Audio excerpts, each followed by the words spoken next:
Patreon member shout out. Whenever we're meant to be together, I'll be there and you'll be near. Just like a dream, my dear. That wasn't the rest of the words. Hey, everybody, how's it going? It is I, the real Randy Chavez. I'm coming at you with Nameless from Guidebook Gaming from Alpha Kingdom. Everyone say hello to Dashi. Hello, Dashi. So, Nameless, my man, how are you, brother? Oh, another damn paradise, man. I'm actually going to be moving away from Alpha Kingdom. Is this news to you? It is. So the Alpha Kingdom, Yeah. Are you going to have a Nameless Kingdom? No, it's just going to be Guidebook Gaming. Okay. All right. So the Guidebook Gaming Kingdom. And so how many megacities will you actually have? Well, after my sell-off, I think we're just down to Central. I have this big thing in Afghanistan, but with how everything is going in Afghanistan, I probably won't or can't give any of those away without some backlash, which is a bummer because there were over 300 giveways in Afghanistan. So like 100 days worth of giveaways we just can't do until the world feels a little bit better about that. Yeah. Yeah. No, I feel you. Oh man, that's rough.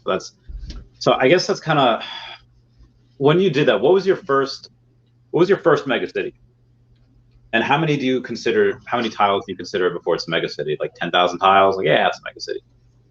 So the first one, in a way, was the one in Seoul.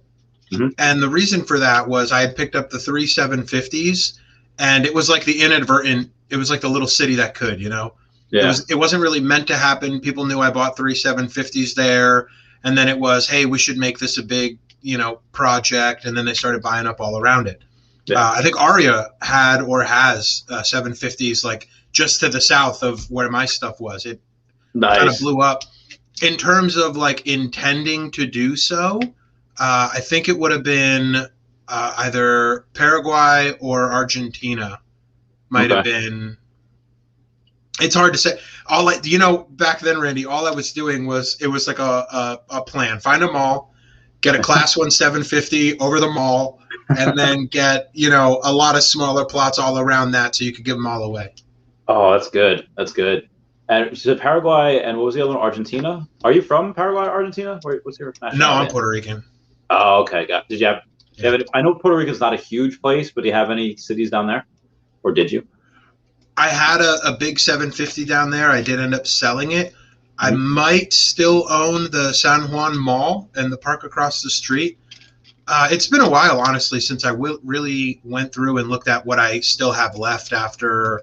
I had sold a bunch of tiles because my profile is still like 80 pages. So it's not like it's easy to do. Yeah.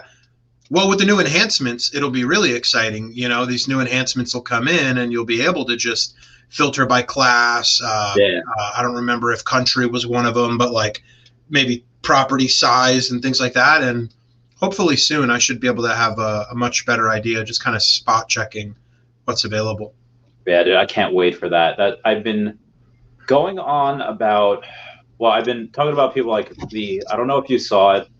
I forget who tweeted it. I think it was E2 News or E2 Radio that said like, oh, congrats to this person that is now in the number 1 spot. But this number 2 spot is right behind them. They bought like 50,000 tiles this week. I was like, damn.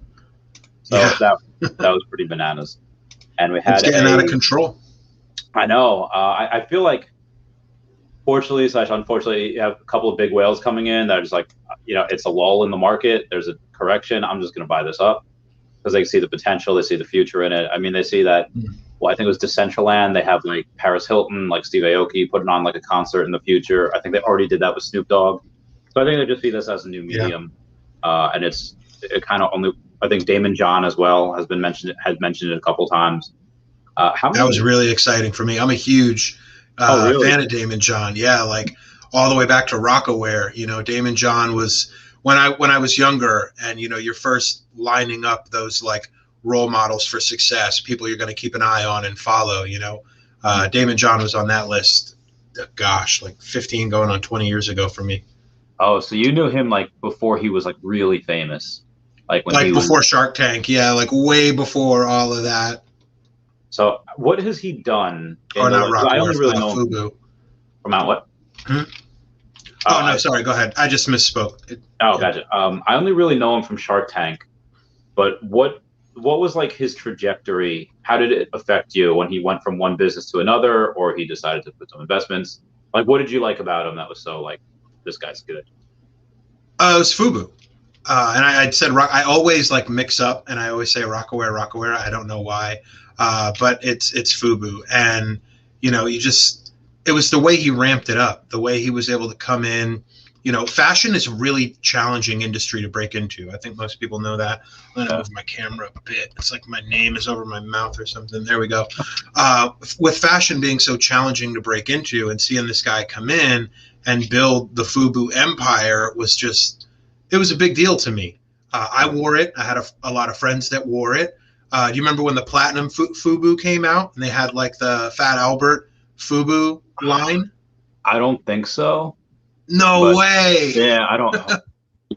So the Fugu, to be honest, I'm not 100% sure what Fugu is. Fubu, for us, by us. Or you know, F-U-B-U?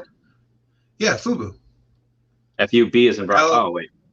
Yeah. Oh, okay. You gotta know what Fubu is, man. There's no way. I just looked at the label now. I was like, oh, okay. All right. I've seen the label before, but I have not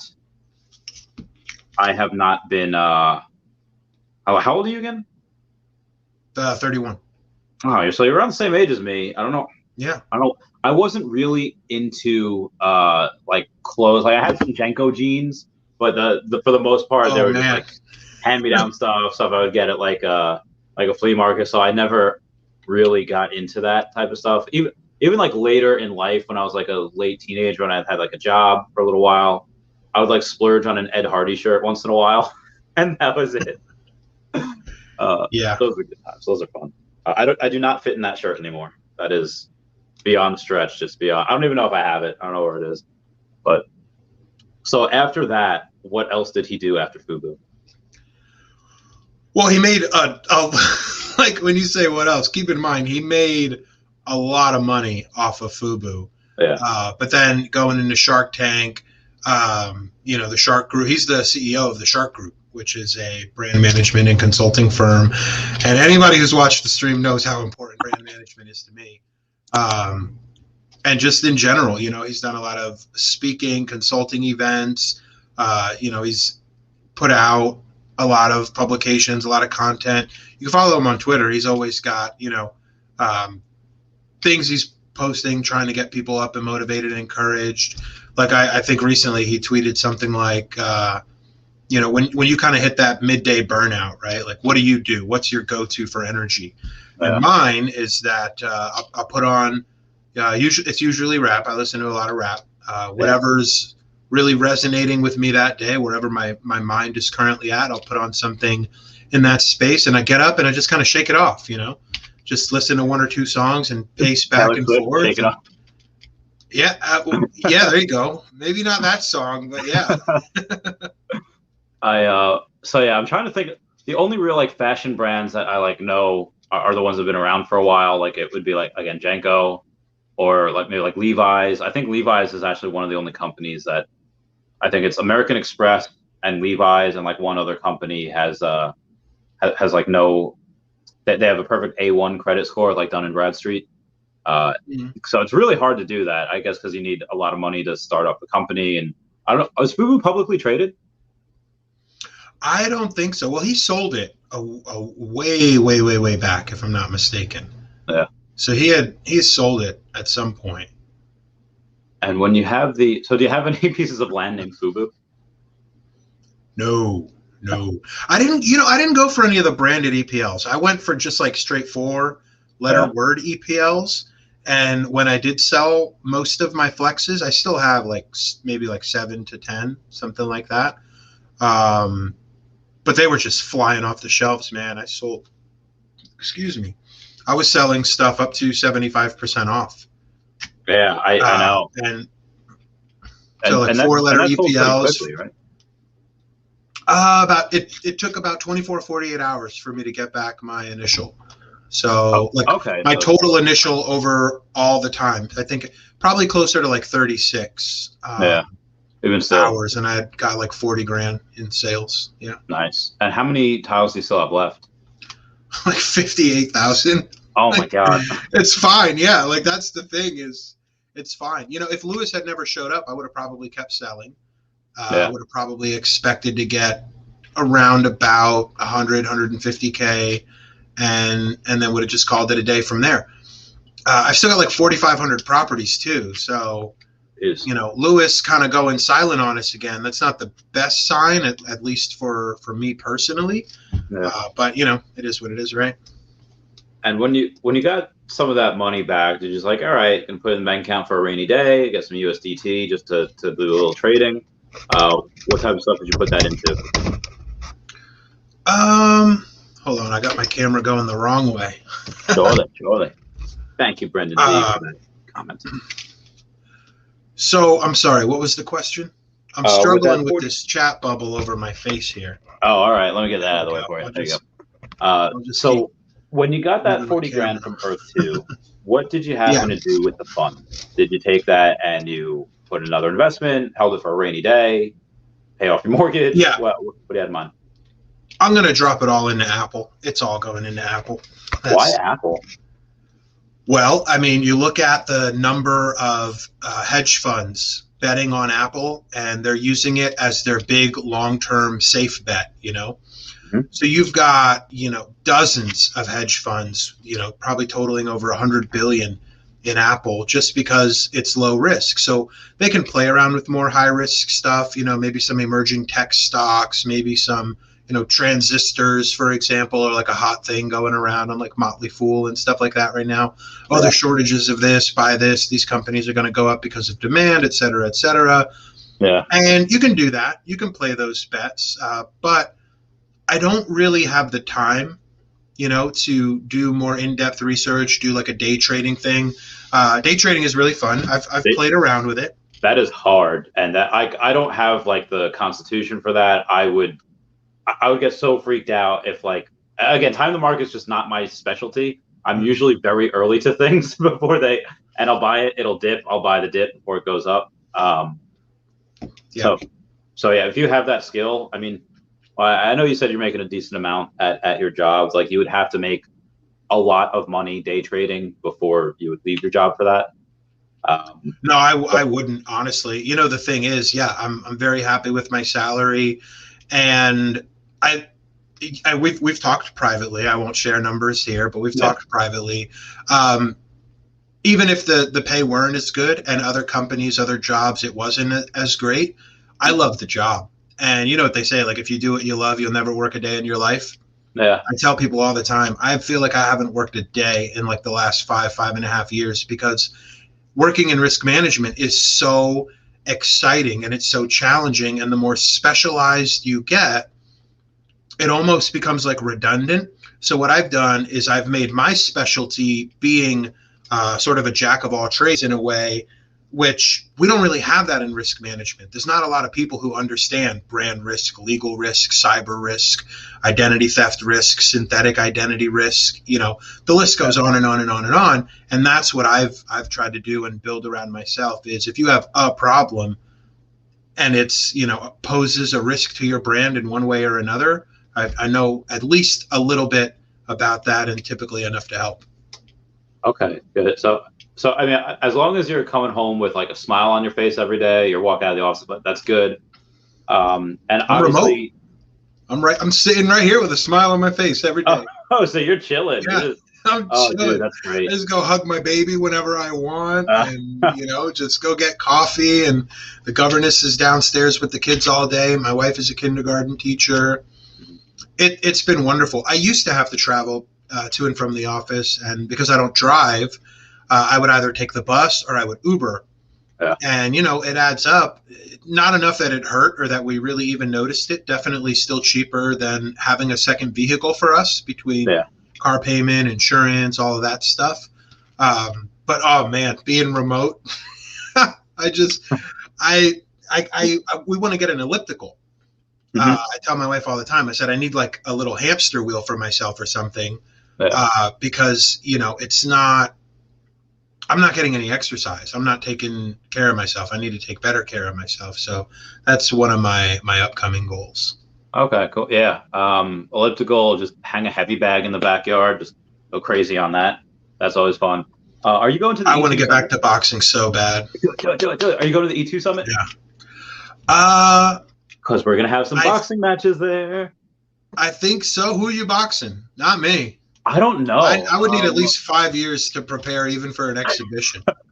It was on, I think one of Snoke's channels or whatever, and he's this tall dude. He weighs about 10 pounds less than I do, even though he's like 6'1", 6'2", but he's like 180-ish, and I'm like 190-ish. Like, I could lose a couple pounds, no problem. I haven't yet, because it's still months away. So I was like, I could still eat for right now. Yeah, just do cardio for a week, and then you'll drop. Yeah, I'll be fine. I'll just drop all the salt. But that'll be great. It's not going to be Crypto Swizz. I don't know. Honestly, I forget who it was. But speaking of crypto, I know that you have the you still have a bunch of money left in Earth 2 that you could still liquidate if you wanted. I know that you might just be letting that ride because that's house money at this point. And obviously Apple, again, that's part of FANG, the Facebook, Apple, Amazon, Netflix, Google. And it's very, very safe. But it's already a, like $2.5 trillion company, give or take. Is that about right? Wouldn't you want to go with something maybe as safe but has a little more upside, maybe like a Tesla, or maybe like something that is something like that? Yeah, I've thought about getting some shares of Amazon. I'm really, really playing with the idea of picking up some Tesla. I know you've been a huge advocate of it. Love it. I do like the model. I love that Tesla is in a similar position to Earth 2 in some ways, right? Where they don't have any real competitors, right? There are companies out there trying to make electric vehicles and trying to make good ones, but there's no real competition in the market to Tesla. So yeah, I have thought about it. But given what I know and given the future I know, and what I expect, yeah, I'm betting it on Apple, because I would suspect in the next, I'd say 3 to 5 years, Apple hits 300 again. They plan another stock split. It surges to 350, 400. It splits again, and then however many shares I had, I have 4 times that many, 7 times that many, however many they split. So that's one of the reasons in the long term Apple is so appealing to me, is because of the splitting potential. So I don't have to think or plan about liquidating and securing a position before the split. Where am I going to be on this roller coaster? All that other stuff. Because normally, right, they announce the split, the stock surges, then it splits, and then it takes like a 10-15% dip, something like that. At least for the short term. Yeah, if you're just way ahead of all of that, then you just let it rock. Collect the dividends, reinvest them back into Apple, and yeah. No, I agree. It's definitely safe, and like I said, anything part of FANG is probably good long term, and I would definitely add Tesla in there as well. But obviously, you like blue chip companies that have proven themselves, have been around for a long time. Now NFTs are very, very new, and I'm sure you've heard of like Bored Apes and Yacht Club and like CryptoPunks. Am I right, or that you've heard of them? I've heard some of the terms. I'm not like really an expert with any of the crypto. Now on the security side, I know some of the platforms quite well, some of their vulnerabilities and risks, and some of the gaps that they've got. But yeah, I'm not super familiar with like not even Bitcoin. I'm not really familiar with any individual coin or anything like that. Gotcha. The reason I was asking is because I believe in the next couple of years, you're going to have what we would be called blue chip crypto, or blue chip companies that have certain type of NFTs. Like I would say in the next, 100 years toward the end of the decade, is everyone going to know what like a Bored Ape or a Yacht Club or a CryptoPunk is? Or will they know like the first NFTs of like Marvel and DC and Pokemon and all that type of stuff? Like the stuff that's been around for decades, like Ghostbusters, Back to the Future, that type of deal. I feel like that would be one. And the reason I bring that up is just because all of those NFTs happen to be on the Vive app, where I happen to. So I got to plug that real quick.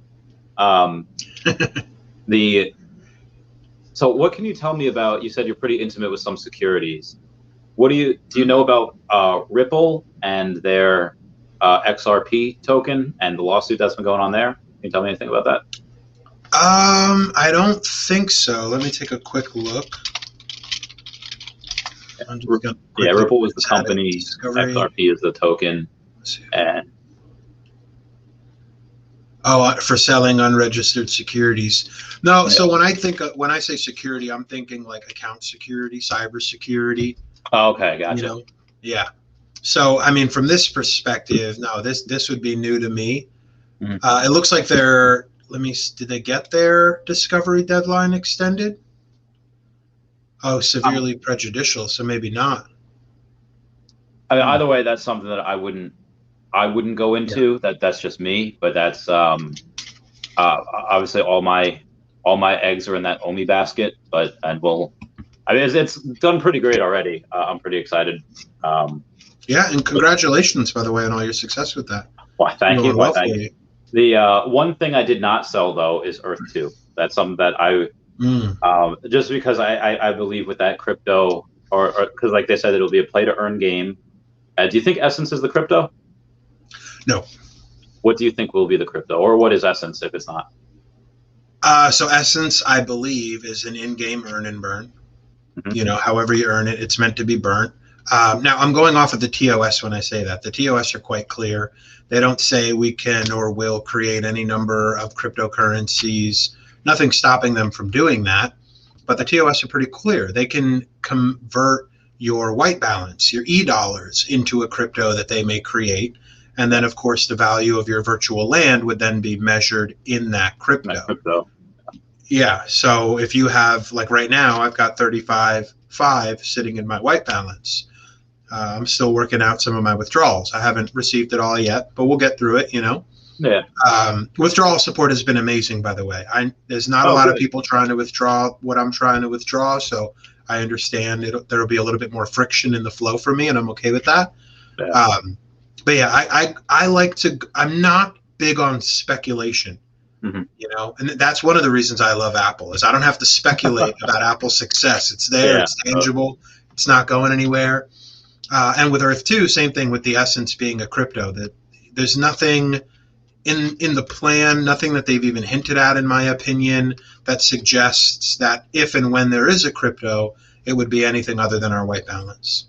Okay. And for the Apple, I know you're not really big into speculation, but let's say you're excited about.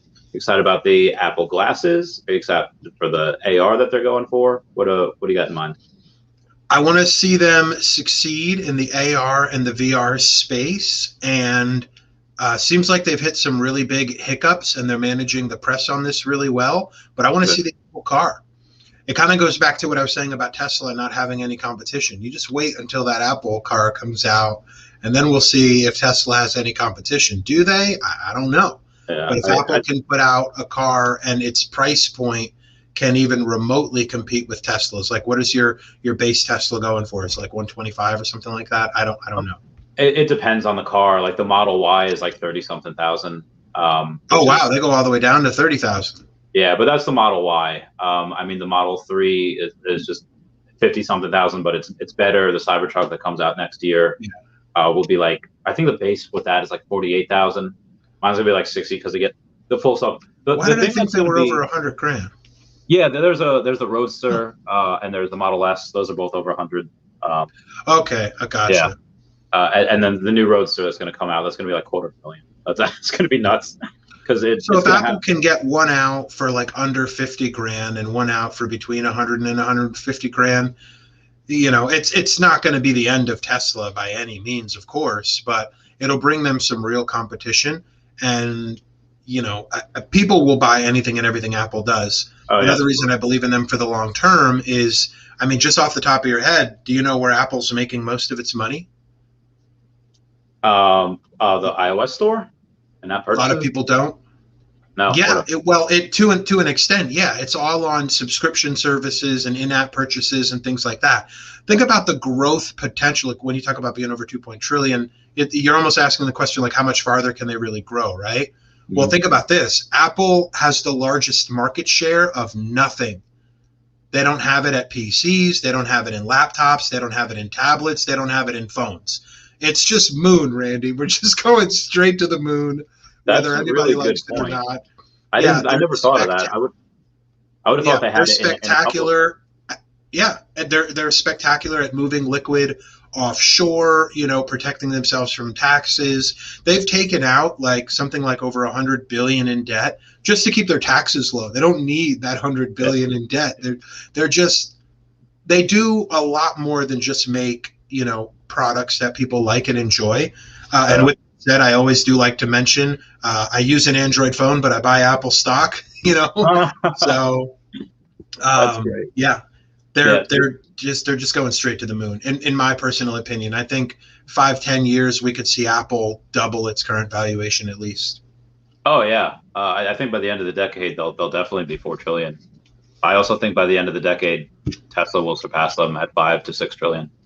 I don't know. We'll see. The reason why I think that is because why, even though, like, let's say Apple, Google, and like Lucid and Nia or whatever, every single electric car company could all fusion Ha, and they could all become one.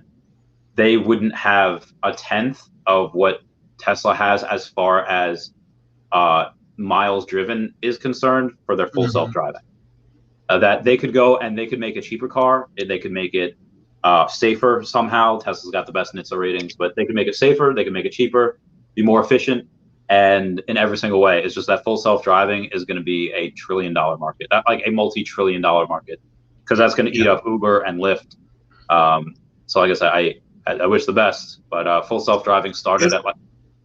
Yeah, it'll be interesting to see what self-driving does for Uber and Lyft, because it's going to come down to regulations, right? Like, I think in maybe California, there was someone who's already had like 3 Teslas impounded or something like that, and he just goes and buys another one because he's sitting in the back seat of the car with it on self-drive. And I guess, the law states you have to be in the driver's seat or whatever the case may be. And they take it from him, and he's like, "Whatever, I got money. I'm just gonna buy 10 more Teslas. It doesn't matter." Which to me, I think it's beautiful. I think he hasn't hurt anyone. He just keeps getting pulled over for there not being a driver in the front seat. So that's a win for computers as far as I'm concerned. Yeah, normal people they'll crash like every 400,000 to 500,000 miles, but with Teslas, with the safety features on and the full self-driving on, they crash every like 4+ million miles. So it's super safe. And even Arya Realty, we just went to Atlantic City. Arya Realty invests, me and him. He's got a bumper sticker that just says, "I'm probably not driving." It's super safe. Like, you could not touch the wheel, clearly like that guy doesn't touch the wheel. Yeah. So I can't wait to get one. So. Can't wait. Are you gonna get one at some point? I don't drive, so I know, am I gonna get one for my wife? You get one. Right, but I'd probably still have to get my license. And wouldn't it be funny though if I got a Tesla and I'm sitting in the back and I got it on self-drive and I get pulled over for it?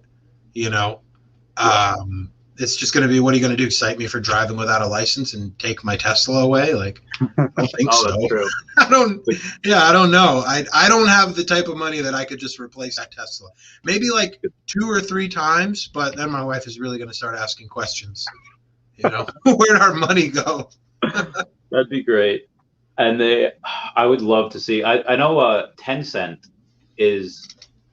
works with like a bunch of different video games. Like I don't know if they use their software or they help produce them somehow, but Tencent is in like 80% of video games that are made, and they also own like 5% of Tesla. So you see a lot of Teslas in there.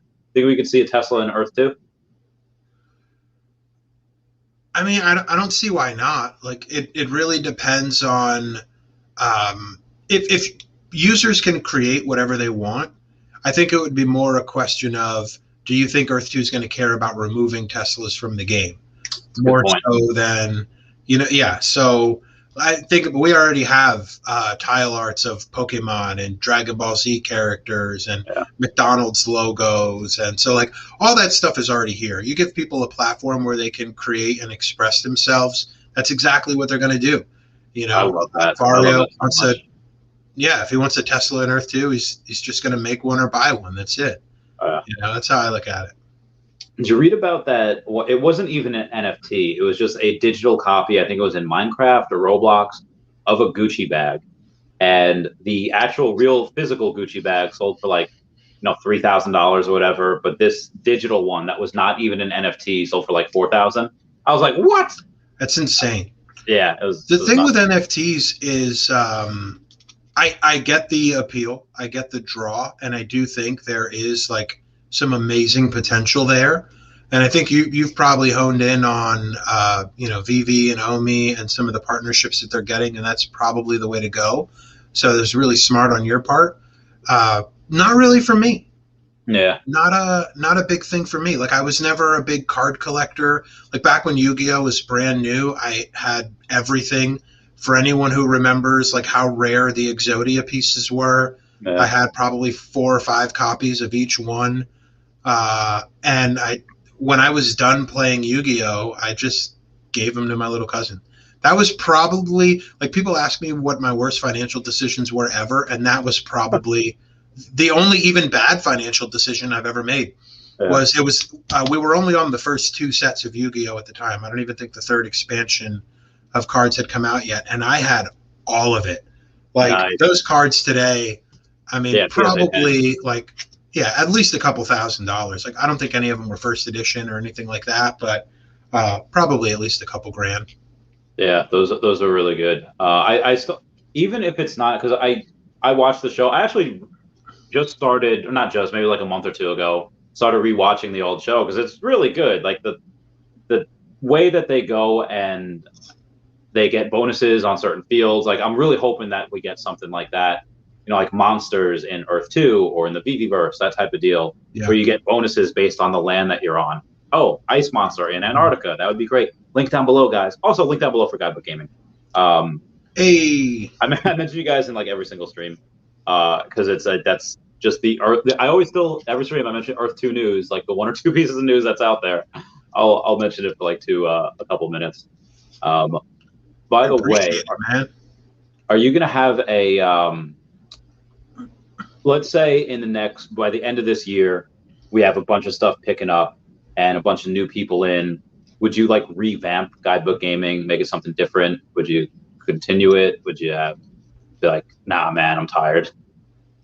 It's really going to depend. So you're kind of getting into some of the drama of it, and I know you didn't ask, but that's basically where it goes to, which is I wasn't feeling great, and I wear my emotions on my sleeve. I'm still a brand new content creator. I really think kind of the approach you had taken, Arya had taken, even Meta, Walker, all the other couple combo, all the other content creators were kind of like, yeah, but I'm just kind of do my own solo thing, and I'll be around in some of the other communities, and that'll just kind of be that. Mm-hmm.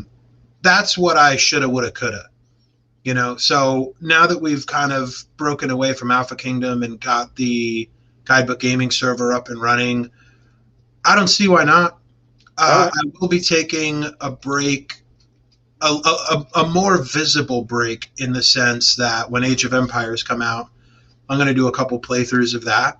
Oh, nice. I love real-time strategy games. So a new one coming out, I'll probably do like a playthrough on each difficulty and see if it kicks my butt or not. And then whatever's, new going on in Earth 2 by then, we'll see. It would have to be a game that I could play for 60 minutes a day. And I'm personally just not seeing, it. I mean, put it this way. So 5 months ago, we did the When Phase 2 thing, right? Mm-hmm. When Phase 2 began about 5 months and a week ago, and we still don't really know when we're going to be immersed in an economic. Yeah, it's true. It's kind of like 1 foot in, 1 foot out. Right. So from that perspective, you can add in the social components, and that's great. I am excited about them. I don't want to badmouth the project. These enhancements are great, but the fact that we still don't know anything about what this economic simulator is, and I hate to phrase it for anybody who's super positive about Earth 2. I don't want to rain on the parade or anything, but it has me genuinely reconsidering the risk landscape. Because when the website came out November 1st and it said, hey, Phase 2 in, by the end of the first half of the year. Yeah. When you say you're going to have an economic simulator out in about 8 months, I would like to think that it's pretty far along already. And it's a matter of like finalizing it. If you watch our earliest streams, we were saying in like December, January, if they want to have phase 2 out in the first half of the year, it's probably already in private beta. Yeah. You know, maybe private alpha. Like this thing has to be real and moving. And I mean, here we are 5.5 months or 5 months, 5 months and a week after that. And I'm still not confident or comfortable with what we know about this economic simulator. So for people waiting for phase 3 and taking it all the highs and lows along the way, I totally get why they're not worried, because they're like, nah, I'm not really worried about anything until we get to phase 3 anyway. From my perspective, it's very different. I've worked on a lot of agile projects. I've led and driven a lot of agile projects, and I'm genuinely starting to question if phase 2 even exists on paper yet. So from that perspective, it's a very different risk than what I thought it was in December for me. Do you think there was any, like they had, like what Vivi had to do? They were on the Go chain because there was somebody that kind of suggested it. The same person that was working with Earth 2. And then they had said, like, the well, real actually, joke. Huh? The real joke. Yeah, the real joke. And what they had done was they said, well, actually, we need to get off this and we need to go on another blockchain because Go chain's a dead network. And so they're in the process of going on the Ethereum blockchain right now. And this has taken months. They're supposed to get new exchanges for OMI in May. So it's taken like several months for this to go on. Do you think something like that happened with Earth 2 as well? Say, because they were working with the real joke, they were led to believe one thing. It's like, oh, actually, this is really bad. We have to just scrap everything, go back onto this, go to another chain. Absolutely. Absolutely. However, I would just add to that I think that's what happened with Essence. And props to Shane. He was pretty transparent about that. A little too late, but the information came out. So I do respect that. Essence had to be entirely reworked because of blockchain, right? Like he just came out and straight up said it. So I can respect that. I mean, the fact that, so for example, whether you're on a blockchain or not, whether you're decentralized or not, yada, yada, none of that would really impact the general game design or like the tech tree, for example. That's all tech. It's all technical infrastructure, you know? That's a good point. So that's like it's like the first argument I get back, which is exactly what you just said, which is like, yeah, but all these other amazing opportunities, which I am excited about, don't get me wrong, even though crypto's not really my thing, I do see the excitement and the potential around it. You know, but then when we get to, well, the reality is the information, so like they promised phase 2 gameplay, like as early as Q1. And now here we are, and we don't even have that tech tree that they had talked about. Like we don't even know what the economic simulator is going to be without that economy. Yeah. What is phase 3 really? You know what I mean? So it comes down to, it's like a very Boolean sort of thing. If phase 2 is really going along great, they got it down on paper, they're developing it quietly in the background, and they're going to drop it on us quietly like they've done, then hey, I'm wrong. I'm okay being wrong. It happens, you know? What to me looks a little more realistic is they put out Jewels now 3.5 months ago. Yeah. We still can't craft them. We still don't know anything can't about do anything with them. What the, you know, quote unquote other types of jewels would be, what the rate of crafting. Large and small. Those are all tech tree things. Yeah, those are all tech tree things. Like, can you combine red and blue jewels to make purple jewels and stuff like that? Like, all that is tech tree stuff. We don't have it yet. And what a really big red flag to me, I know people love the Holo Building Editor. It's super exciting. But when you're talking about putting out an economic simulator and you give us the warehouses, when did Holo Buildings come out now? Like 2.5 months ago? Yeah, a couple months back. Right? Summer. Yeah. So, yeah, 2 things on that. One, we can't build them with Essence yet, and Thomas has been clear. He doesn't even know when that's going to happen. Yeah. So it does look like they were trying to bring in some additional revenue. Happy they dropped the price 90%. Definitely kudos for that, because I think that there would have been some outrage over $10 for a 1,000 cubic meter building, right? Yeah. Thing is, you give us the warehouse, but you don't give us anything to store in it, and you don't tell us anything else about the economic simulator. That's a good point. It's just, it seems like everything they have or know about phase 2 is already in the hands of the community. Maybe. I mean, that's very possible. I'm just trying to think that they might also not sure what to give and what to hide. I mean, again, in general, even if nothing had happened with the real joke, and even if they didn't have to go back to square one with going on a different blockchain or something like that, like I love Tesla, and I've seen this for years. Everyone's like, oh, they delayed this again. See, just broken promises.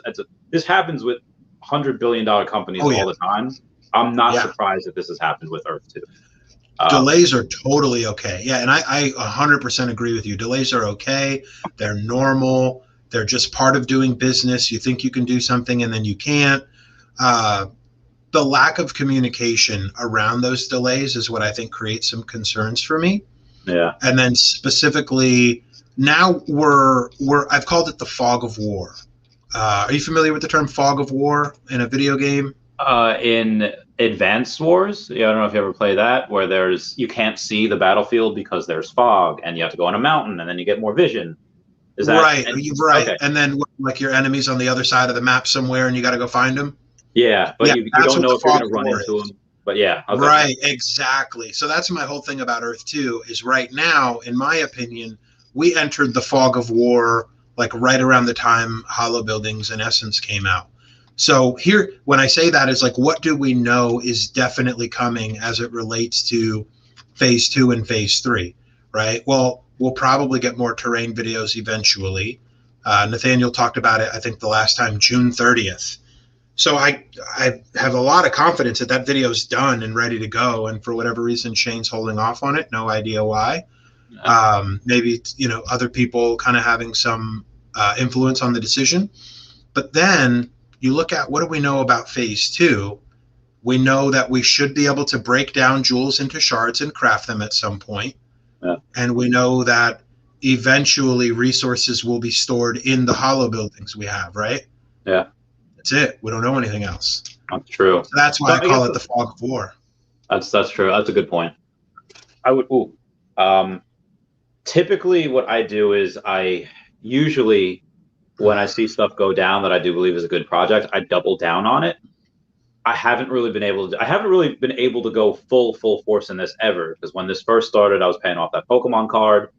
And then when I finally did pay off that Pokemon card, I was like, okay, well, and I retired, I was just going to put most of my money into Bitcoin, and I was expecting, as I was retiring, in the next, even if I was early, the next couple months or so, us being able to build certain things and us be into phase 2, and the channel would blow up because Earth 2 would blow up because I would cover it. And then it didn't happen. It was like, oh, okay. And then thankfully, how I discovered OMI was from Earth 2, that Shane tweet where his tweet was looking like it's spelled Go Chain. And I was like, oh, I'm looking for something on the Go Chain. And having Alio Go Chain or whatever it was. That was great. My first one was like, yeah, that's another risk indicator, in my opinion, is, okay, so Shane has tweeted a bunch of times about how they're partnering big, right? Yeah. Yeah. Has Earth 2 announced a single real partnership yet? I don't think so. Yeah. So you think about Mapbox. They're not a Mapbox partner. They're a Mapbox client. They're a customer of Mapbox, right? And then you look at 5CA. They're a client of 5CA. It's not a partnership. And then you look at Jumio. That's not a partnership. They're a client of Jumio. So it could be just like the difference in how Australians use these terms and how I'm used to hearing them used in the US. Like, that could totally be it. But I mean, from my perspective, it seems an awful lot like he's talking about these big partnerships. And I'd love for them to be there. I would love to be like, oh my God, we're selling to Facebook. I would be just as excited as anybody. But I don't know. It kind of gets to a point where, for me, it starts to look and feel like he's stringing folks along. I think they have every intent of getting this project to where they intend for it to be. I also think that they put a website out that promised things were coming that I don't think they had down on paper yet back then, and I still don't even think they have phase 2 down on paper. Yeah, and what does that mean in terms of managing customer expectations? If you go with that, then just understand you might be waiting until this time next year for an economic simulator. You might be waiting 2 years for an economic simulator. We might get elements of phase 3 before we have a fully complete phase 2. What's that going to do? It's going to create a really confusing and awkward customer experience. So managing my own personal risk, I made the decision it's time to play with the house's money. I've tried to do what I could do to have, whatever influence I have, which is obviously none when it comes to the developers. So we're a long way from Nameless works for Earth 2. I don't know if you remember that rumor from a while back. We've come really far from Nameless works for Earth 2 to why is Nameless always saying all these terrible things about Earth 2? They had trying to think. There was a couple of rumors that like I was working for Earth 2. I think probably you, Arya Realty, probably Meta. Paid shills is what it is. Yeah. And that's actually the reason I stepped away from being a mod. I was a mod for like a day on the Facebook page. And then, Thomas actually gave me a call, and it was saying like, yeah, we know who you are. We're interested in you being a mod. I was like, okay. But then everybody was saying like, oh, okay, this person that posts all his videos on here is just going to take down every single thing that is anti-Earth 2 or anti-whatever. And I was like, listen, like if it goes against the rules, I'll take it down. But pretty much I would just like, okay, well now I'm not a mod, so now what are you going to say? Like, heck off. Right. So yeah, I did that. I mean, I've told even the YouTubers, and I'm trying not to call them the other thing because they've stopped calling Earth 2 a scam for the most part, even though they don't like it. And I think, we owe it to restoring the relationship between the two communities. We owe it back to just refer to them, maybe we should stop calling them scam tubers if they're not calling Earth 2 a scam. So I've been trying to work on that a little bit. And yeah, Big Fry actually, he hung out on our stream for a bit. He was taking questions out of the chat. I asked him some questions. He answered them. I get where these guys are coming from. So does he still think Earth 2 is a scam or no? Whether he thinks it's a scam or not, ultimately, they don't think that Earth 2 can deliver what they say that they can deliver. Now, I have a very different opinion from those guys. I think they totally can. In fact, we're in this really weird place where if you think about it, Randy, just think about it for a second, right? You've seen more of Phase 3 than you've seen of Phase 2. What's part of Phase 3? Well, I guess this is all technically part of Phase 3 because it's all the terrain videos. Oh yeah, that's a good point. We've seen so much more of Phase 3 than we've seen of Phase 2. So where they think, oh, they can never do it. My concern with the future of the company is this like crazy potential history where Earth 2 could, possibly take a nosedive and just lose a lot of customer interest and user interest because Phase 2's not moving, and they can't really put out Phase 3 in its full form without having Phase 2 to go with it. So at this point, you know what else I would really, really like for them to consider, and they won't. I've been giving them, as far as I'm concerned, spectacular ideas for like 6 months going on a year, and they follow none of them and have been losing customers the whole time, is at this point, you should sit down and genuinely consider how can we get to Phase 3 without a Phase 2? Because something is going wrong and it's not working. Something. We would have to rework what Phase 2. One, we'd have to know what Phase 2 is, and if we could fix it or have to scrap it or whatever. I mean, I guess I have a little more time now, not working. I could go and be like, all right, guys, what do we need to do? Get some ideas.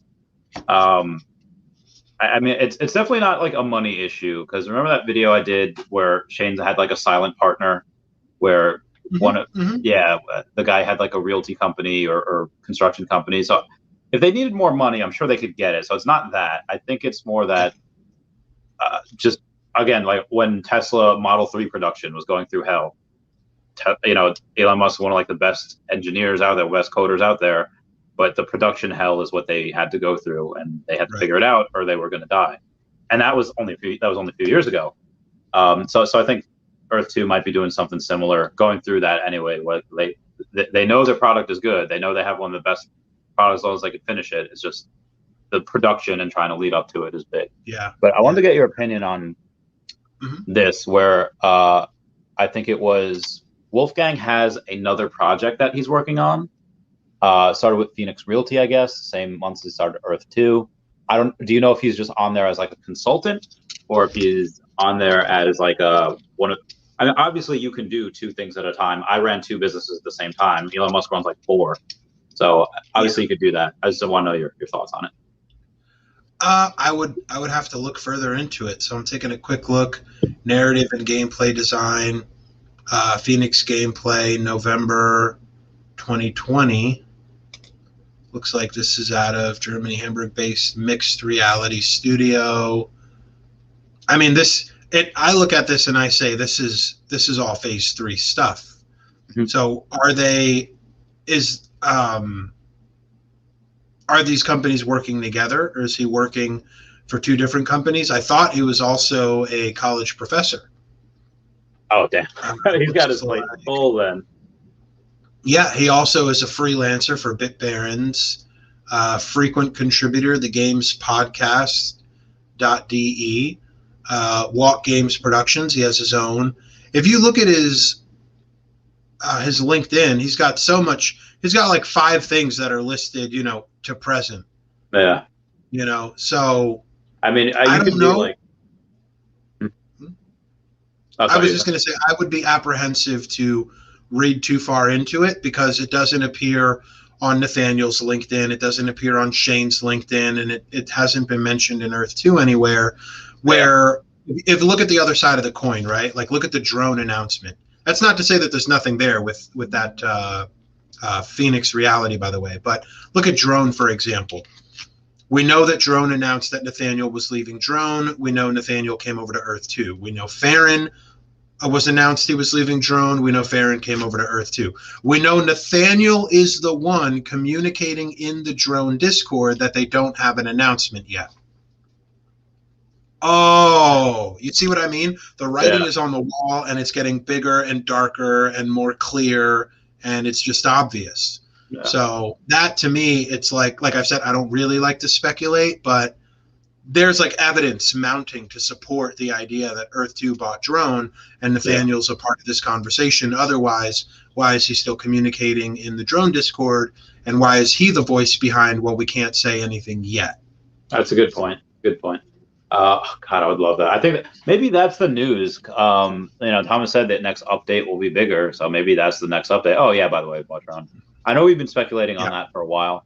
But yeah, I think it's one of those things like Zeus and I were kind of going around on this, and I know he had said there's some things you can say and can't say in a certain amount of time, and I respect that.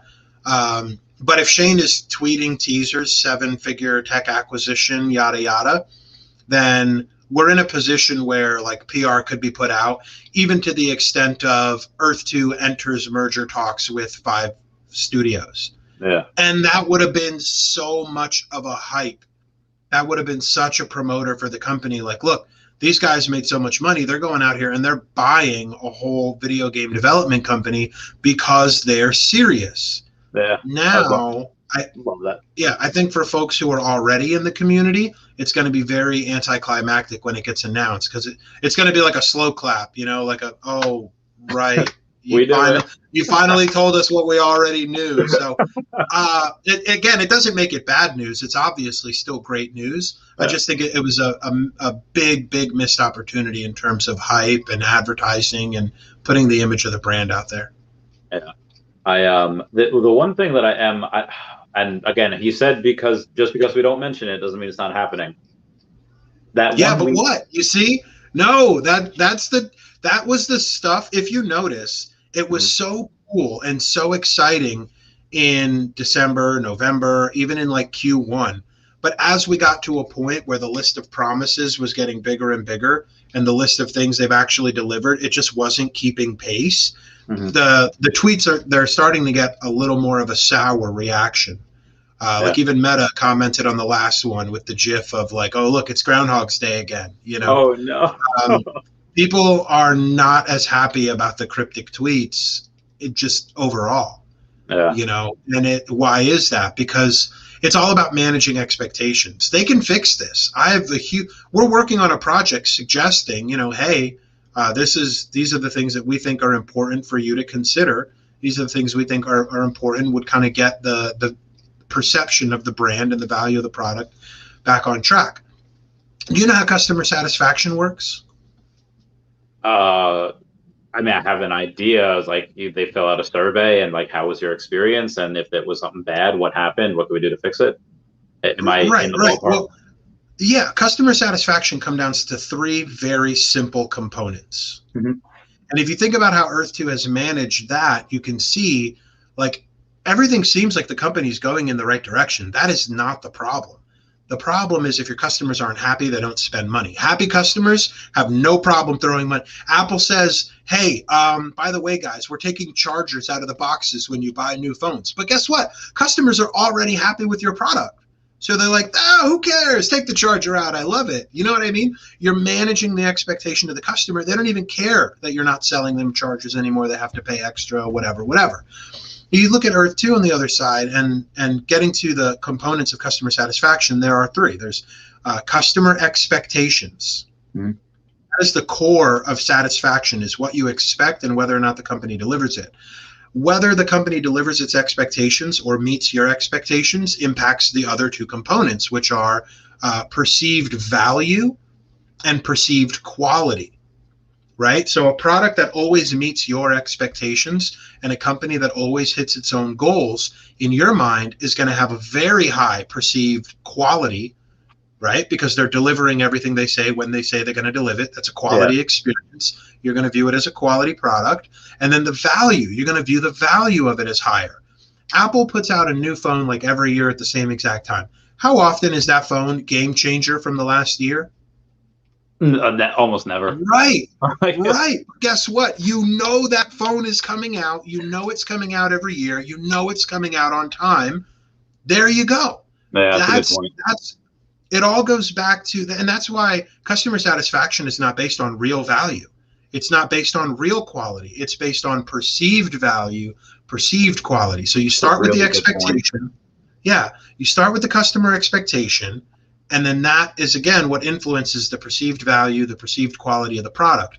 Then that's what builds customer satisfaction. And then out of customer satisfaction, you have, things like complaints and feedback, and then whether you take and apply that feedback. My personal opinion, I would probably, at this point, even very strongly argue that Earth 2 is just missing the mark on all those things. So what happens when you have this fantastic project, an amazing concept, something, in my opinion, in December, January, like way back, I would have said anyone and everyone should be able to get behind this concept. Why? Because it costs you 10 cents to get in right now. Yeah. That's it. It costs you 10 cents. God, we were making so much money. That was amazing. Yeah, who cares? Just put in 10 cents. Like, what are you going to do? Get upset over a dime? People walk out of gas stations and throw loose change over their shoulders, You could have gotten like a half an acre of virtual land for the change you're going to throw over your shoulder over a week. So that's a good point. Yeah, we're just getting to that point where like the Dubai countdown, they set a clear expectation. We knew it was coming. What's the perceived value? What's the perceived quality? Well, we know what the value and the quality of tiles are, yada, yada. I didn't take any issues with the Dubai release. I know a lot of people did. Oh, well, this person got 3,000 class 1 tiles and I didn't get any. And I'm like, but I told you guys that was going to happen. I was so vocal with everyone in the community, as many people as I could be, to say, class 1 land is going to be gone that fast. Get over it.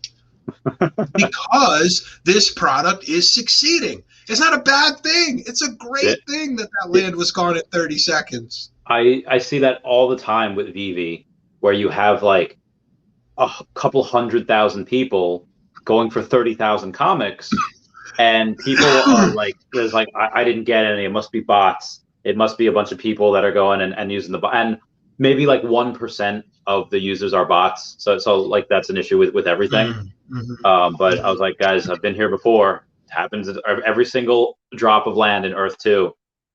You have that. So when I see a couple 100,000 people going for 30,000 comics and they sell out in a second, I understand why I don't get anything sometimes. I understand. And 30,000 is like a lot. There's sometimes that we have like statues where there's like less than 10,000. It's like, oh my God, there's so few of them. But what I was getting at with just because we're not mentioning it doesn't mean we're not working on it in the background. Remember when he said, it was several months ago, that he met with 2 billionaires in 1 week? It was... Yeah, he said meeting with I don't think he mentioned the first one, but then he said meeting with another billionaire. So we're like, okay, great, cool. So that was around the same time. That was exactly the same time where Elon Musk was in Tesla, or he was in Australia going over their, what do you call it? Their solar panels and their battery storage, because Australia's grid is not that great. It's not that even. So it would help. I was like, okay, that puts Elon Musk in Australia, same time as where these guys are. I still believe that that at least a meeting happened, even if one out of the meetings was bad and the other one was good. I'm just excited for what's to come. That's just kind of my whole thing. Yeah. That's where I was going with that. Not the no, I want to be. They still have all the potential in the world. Don't get me wrong. We have to probably actualize the value. You know where I think one of the things could really help bring some more money into Earth 2 is if people had a clear understanding of what makes Class 2 land better than Class 3 land, Class 3 land better than Class 4 land, because Class 1 was always a scarcity. There's only 100,000 tiles of it in every country, and we saw how it was like evaporating off of the map. It was just gone. Now, why don't people care to do that same thing for Class 2? Why don't they care to do the same thing for Class 3 to Class 4? Because right now, there's not much of a perceivable difference in the value of these tiles. Yeah, if and when that happens, like we might see stuff shoot up. We'll have to see how that goes. Like, I only got Class 2 land in the U.S., and my lit from the U.S. was pretty darn good to me. And that was off of Class 2. It treated me very well. Yeah. So, I think, I'm trying to think I got in when it was like $1.25, maybe, something like that. And nice. That video that you played on the creators content vault. It was like 4 tiles in New York City for like $1.25. It was nuts. Yeah. But now, again, just maybe Class 1s. Obviously, Class 2 and 3 wouldn't sell for what buying new tiles are. But would Class 1s, do they sell for around the same price of what new tiles are going for, or do you still have to discount them like 40%? No. So, it depends on the country. So the closer you are to the bottom of the game, the closer you can get to market value. Mm-hmm. What I'm hearing, you always hear mixed things, right? Like Miser is your number one person to ask. He's obviously the best flipper in the game. I don't think anybody would question or doubt it. And he bought 2 of my Korea 750s for like $4,000 a piece. Mm-hmm. And I think he then flipped them. I don't know what they're going for, but at the time, $4,000 was like probably 80+% off. What happens is, there's this risk where the bigger the property, the higher the tile price, the less likely you are to get that number. Yeah. Like I got some of the largest malls in the United States.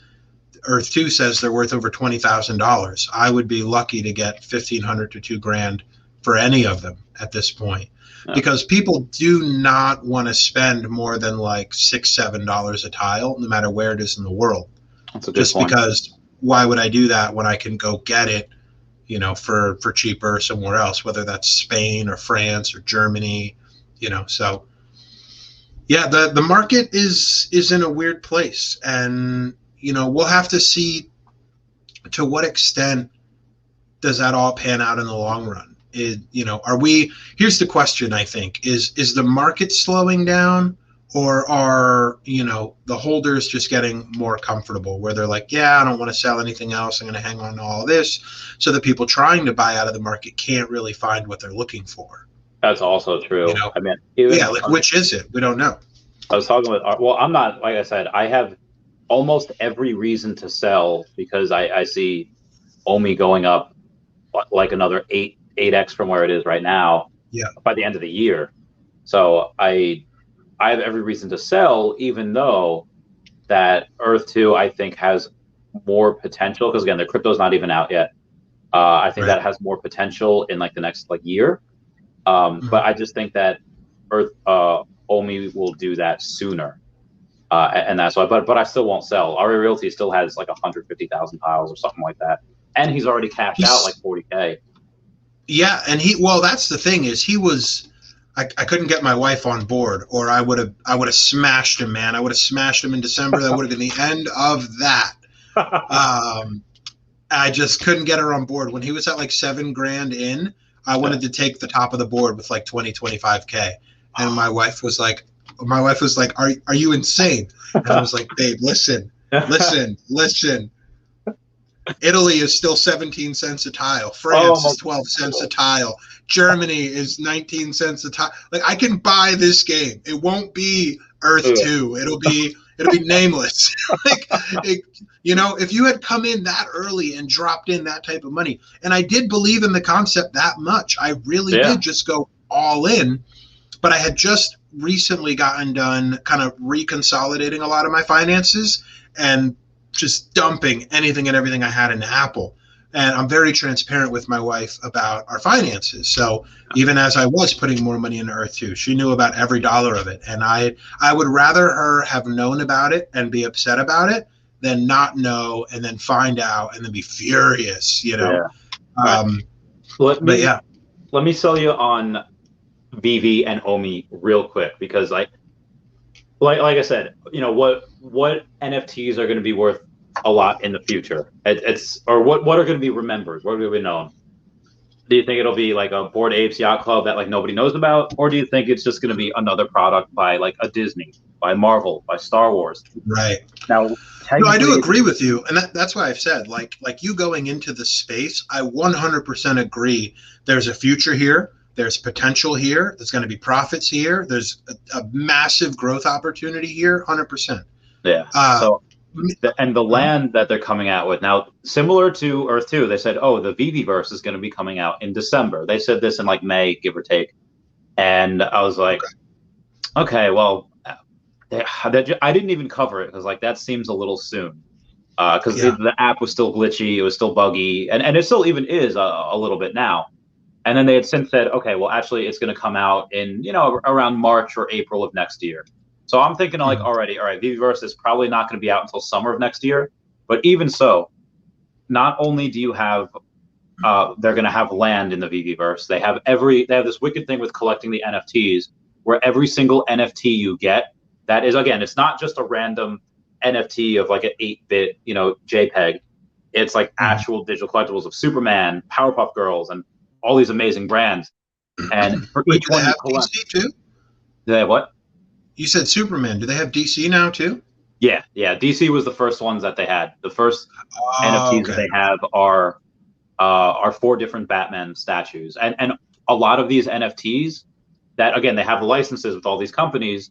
They are the replicas of the physical statues. So you can take a look at the physical statues. Boom, you get that in NFT form.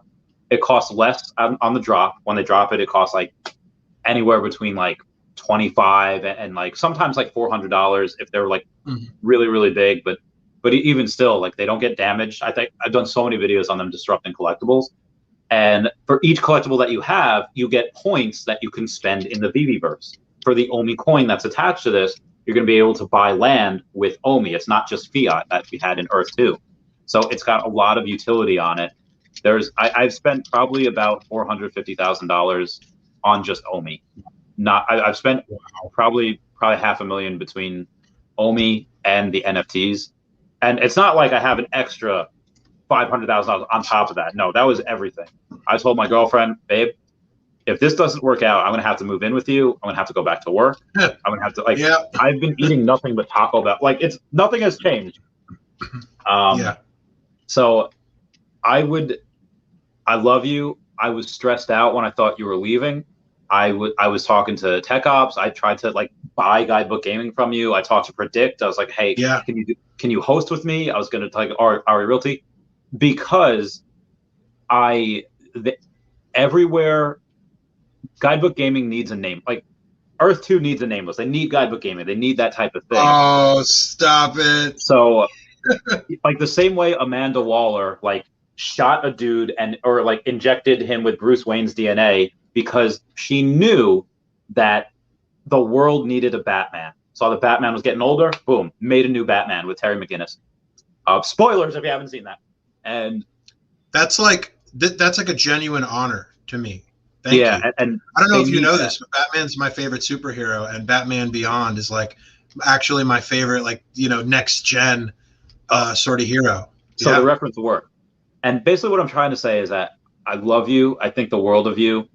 I would not tell you to go into, again, I sold my Tesla stock, sold all my Pokemon cards. I sold everything. It's not like I had this money and I still have a bunch of this stuff left for this. I would not tell you to put, and I'm not saying put all your money in, even though that's what I did. I would not tell you to do that unless I was sure. I'm more sure in this than I was in Tesla. I'm more sure in the growth of this than I am with Pokemon, and I set records for the amount of Pokemon cards that I bought. Like in the Pokemon universe, I set records, price records. Wow. So I am very, very bullish. Like I said, I've gotten Arya Realty to go in. I've got my girlfriend to go. I've got everyone that I care about to go in. I am not wrong. I don't think that you are. It really just comes down to it's not my type of investment.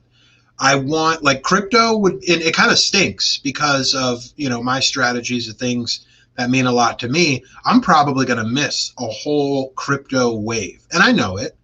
But because there's, you know, the things that some people love about crypto are the things that make me not go into it.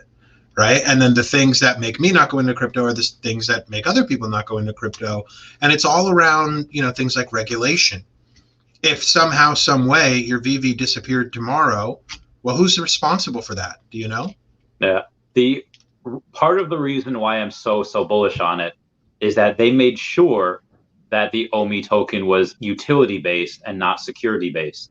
Yes. So they can't do to OMI what they did to Ripple and XRP. They can't do to this what they and also, again, the company's based in Singapore. This is going to, if a lot of crypto was reined in, this would be one of the last things that would be reined in. Which again, I don't say. I mean, you could make the argument that, like, China bans crypto like every other month, and India talks about it every other month. But yeah, I think China bans crypto so they can buy the dip. Yeah, I think that's the thing that gets talked about, and I think there's something to that. Yeah.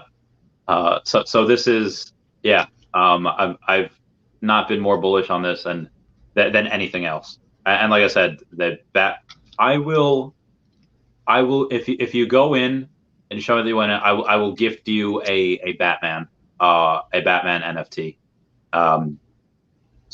Shoot. Yeah, I'll gift you one. Well, now I gotta. You know what I do think? I do think Earth 2 needs a Randy, and I thank you for your words, but I also think the same credit is due to you as well. Like, just like the world needs a CNN and a Fox News, and the world needs the NFL just as much as it needs the NBA, and just as much as it needs, you know, what we call football everywhere except in the United States. And you know, we need these differing opinions, differing perspectives. I love your excitement and your passion, and you always find a way to, you know, like a positive spin on something with a fair and balanced argument. I love that. Myself, I try to look at things like both sides of the scales. Like, what do you have on the positive side? What do you have on the negative side? Are the scales leaning? Are they balanced? You know, how's all that going? And I'm never going to be afraid to ruffle some feathers. That's never been something that concerned me. If I felt like something needs to be talked about, I have no problem turning tables to get it talked about. And, you know, we've done that, you know. My thing is, I think it revealed a problem that was not only relevant when we revealed it, it's still relevant today. Like, it's 5 months later, and we don't know anything more about phase 2 than we knew back then. And people say, oh, well, hollow buildings. Well, that's not fair, because I was the one who broke that Mapbox accidentally leaked blueprints and hollow buildings in April. Nice. And Shane had him take it out of the article. If you can look at his messages back in Gen Chat, you can search from Nameless blueprint, and you'll see when one of the first Mapbox articles came out, Shane came into Gen Chat for a Q&A, and I was like, Shane, what are blueprints? And, you know, he didn't reply to anything. And then, like, 5 minutes later, he replies back to me and he's like, that's not supposed to be in there. Nothing gets past you guys, you know, because that's what I do. I'm going to go every word you say with a fine tooth comb and, you know, see what clues can we discern from it? You know, what indications do we have? And I think in your own way, you've kind of shown it as well. As I know you said you're still putting money into Earth 2, but you didn't bet all in on Earth 2. You bet all in on OMI. And I think there's probably a reason for that. Is it timing? Was it what made you decide one over the other, considering the potential for both? I think it was March. March is when I retired. I did not know really what OMI was in early March. It wasn't until late March when I found it. And at the time, I was not going to sell the Pokemon card. I was going to take my aging receivables and I was going to split it between Bitcoin and I think Earth 2. And then eventually I was going to sell Tesla and my Pokemon card for mostly Bitcoin, but a lot of my aging receivables would go into Earth 2.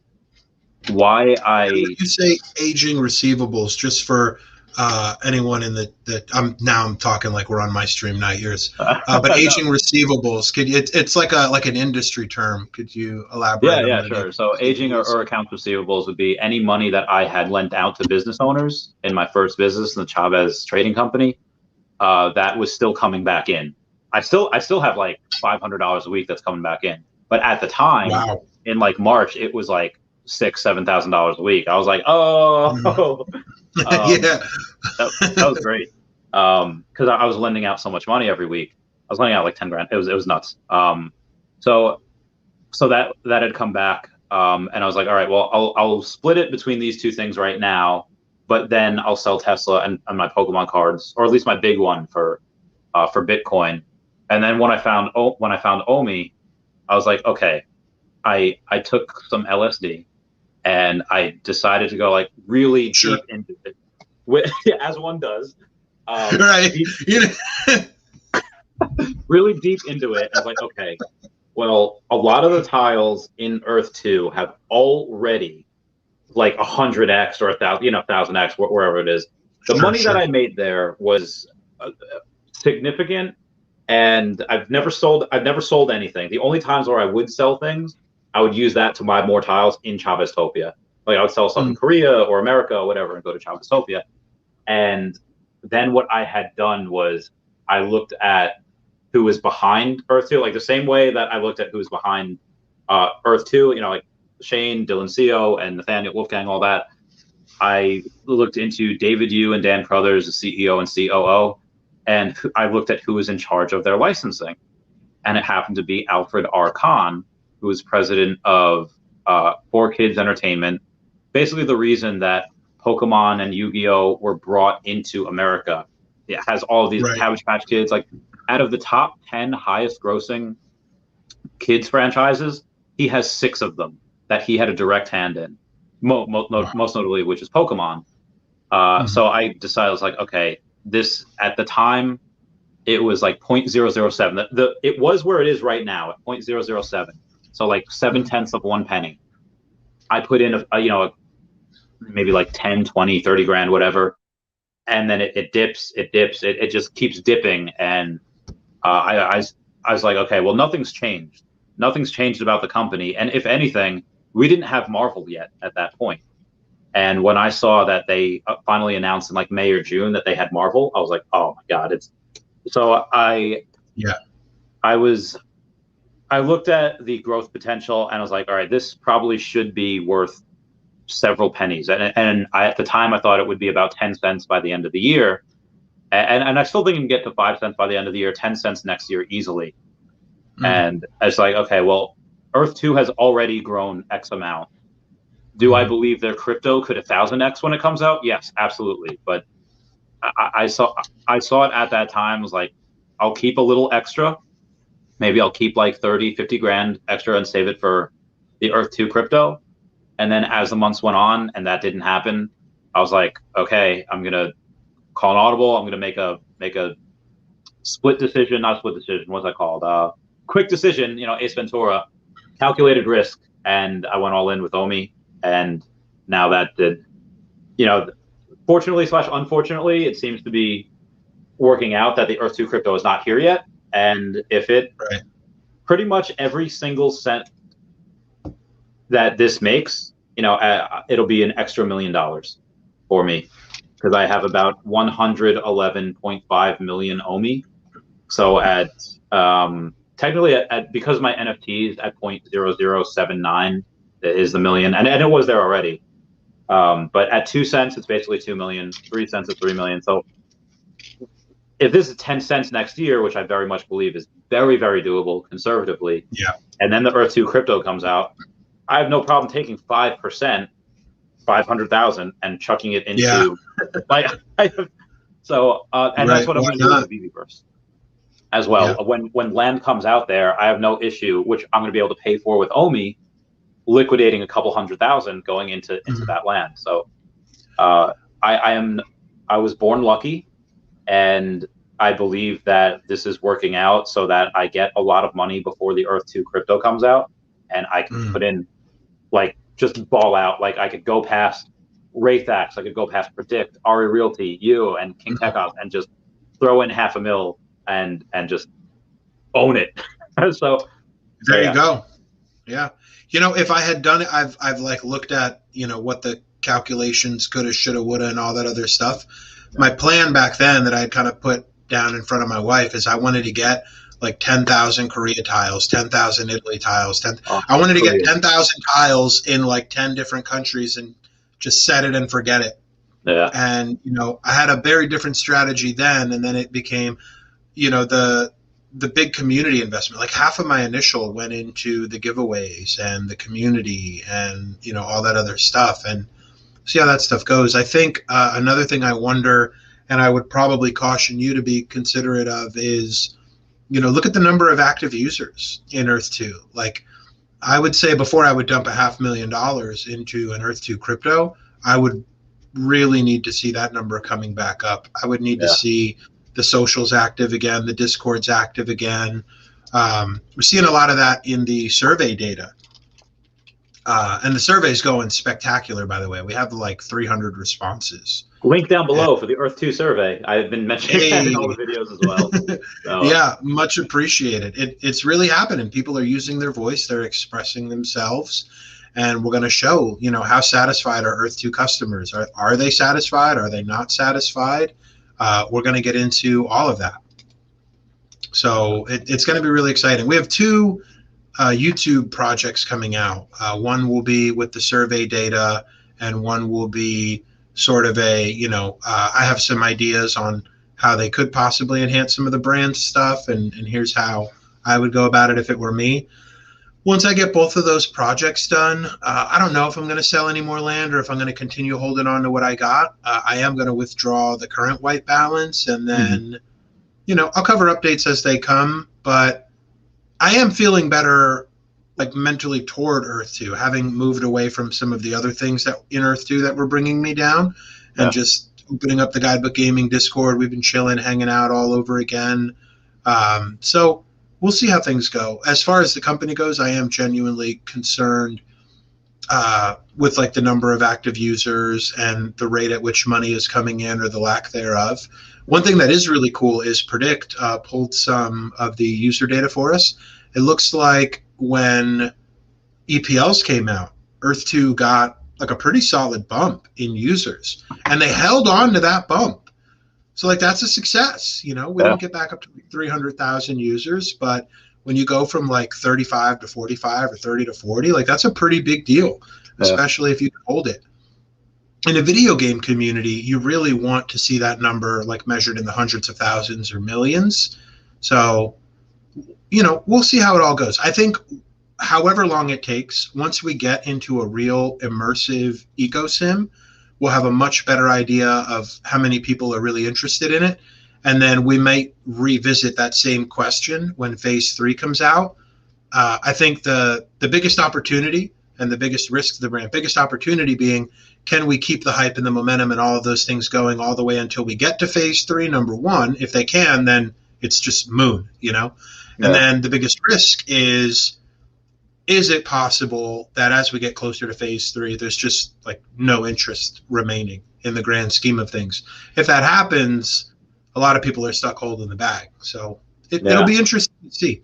I don't think the future of Earth 2 is as clear as it seemed to be like 10 months ago. Yeah, I mean, obviously you definitely go through worst case scenarios, in your head. And I mean, worst case scenario is like Australia implodes and then like the servers are gone and there's no game anymore. But I would think that in my opinion, I am definitely more on the side of that they will be successful. And to be completely honest, I am very more laxed now just because I've seen what other companies have gone through. And like now, like I remember, the vicissitudes of the last few years of Tesla because I was so enthralled in it. I think that through some prestidigitation, Earth 2 can say like, voila, here is phase 3 and it's done. And a lot of people that come in, they'll have no idea what happened the last year or two. So it's like, oh, this is awesome. Well, let's go. So I'm pretty excited about that. I think that'll wash away any fears that we've had. So I'd like that. I would like that very much. I do want Earth 2 to be as successful as they intend to be, 100%. Yeah, I mean, I could be wrong. I mean, I've told people that like, hey, there's a chance that when this Viviverse comes out, that it's a flop, that it's laggy, and the buttons are weird, and the light gamification is just not good, and it looks blocky, and it's possible. I don't think so. I think most likely they'll be successful. But yeah, at the end of the day, risk. That's why you got to risk it to get the biscuit. Yep, that's the 100%. 100%. Have you taken any money out of Earth 2 at all? No, I haven't. No. What do you think of this whole there's this like paper hands, diamond hands, whole discussion, and it's like funny terminology to me, because like when you look at a day trader, do you call a day trader the ultimate paper hands? No, nobody does that, And then when you look at somebody who was holding BlackBerry stock when it was probably over $100 a share, and now it's down to like, I don't know, 10, 13, it's just more or less tanked. Is that the type of diamond hands you want to be, So I just wonder, what do you think of that whole like idea? I guess the question is to me, should that meme, should this idea that paper hands bad, diamond hands good, influence you from making an otherwise educated investment decision? I think, well, the first thing I guess I would look at would be E-Trade did a study like 2 years ago, and they had found they wanted to see what was the common denominator in all the accounts that they had that were most profitable. And so they looked at each one that had high returns. And the weird thing was that all of the accounts that had the highest unrealized gains or unrealized profits were from accounts of people that had died because they couldn't trade. They couldn't get emotional and like, oh, it's going down, I'm going to trade. So I thought that was really interesting. And again, that was just from E-Trade. If they did the same thing with TD Ameritrade or Scottrade, maybe you get something different. But I thought that was really interesting. And I've seen that in a bunch of people. They'll read a headline like, oh God, this isn't good. And they go and they panic sell, or they see that, oh, Tesla, the competition is coming. They go into NEO or they go into Nikola. And I was like, oh my God, this is probably not what you want to do.